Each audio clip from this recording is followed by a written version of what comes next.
রানী, সেনাপতি বলল তুমি নাকি আমাকে অন্দরমহলে ডেকে পাঠিয়েছো। মহারাজ, আপনার সাথে আমার কিছু কথা আছে।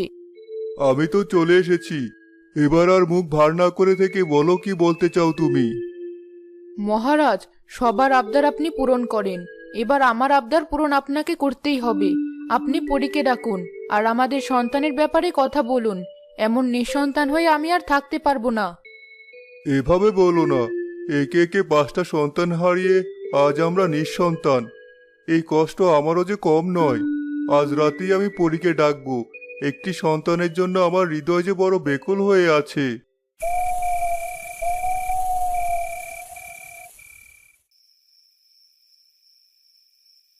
রানী, বারান্দায় চলো, পরীকে ডাকবো। বন্ধু পরী, দেখা দাও। তোমাকে আজ আমার ভীষণ প্রয়োজন। দেখা দাও বন্ধু। রাজা, তুমি আমাকে ডেকেছো? বলো কি দরকার তোমার? তুমি তো সবই জানো। আমার 5জন ছেলে মেয়ে মারা গিয়ে এখন আমরা নিঃসন্তান। এভাবে আমরা কি করে বেঁচে থাকবো? দয়া করে তুমি কিছু একটা করো।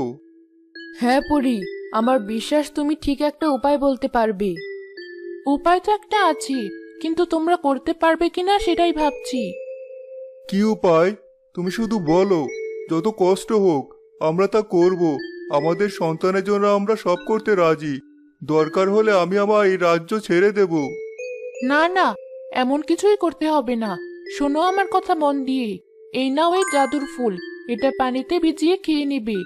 এরপর তোমার এক ফুটফুটে সুন্দর মেয়ে সন্তান হবে। কিন্তু তাকে বাঁচাতে হলে এখান থেকে 100 ক্রোশ দূরে একটি জঙ্গল পাবে। সেই জঙ্গলে ঠিক মাঝখানে একটি নীল রঙের কুটির দেখতে পাবে। আর সেখানে থাকবে একজন বুড়িমা। তার কাছেই তোমরা ওকে রেখে আসবে আর আমার কথা বলবে। কি বলছো তুমি এসব পড়ি? আমাদের মেয়ে অন্যজনের কাছে মানুষ হবে? আর তাকে আমরা কবেই বা আমাদের কাছে ফিরিয়ে আনতে পারবো? এটাই একমাত্র উপায়। তোমার মেয়ে ওখানে বড় হবে, আর যেদিন কোনো রাজকুমার তাকে বিয়ে করবে সেদিন তুমি তাকে বাড়িতে আনতে পারবে। তখন তার আর প্রাণ চলে যাবে না। বেশ, তবে তাই হবে। আমার সন্তান যাতে বেঁচে থাকবে আমি তাই করব। তোমাকে অনেক ধন্যবাদ পরি। আমি তাহলে এবার আসি। তোমরা ভালো থেকো। এবার এই ফুল পানিতে ভিজিয়ে খেয়ে নিই।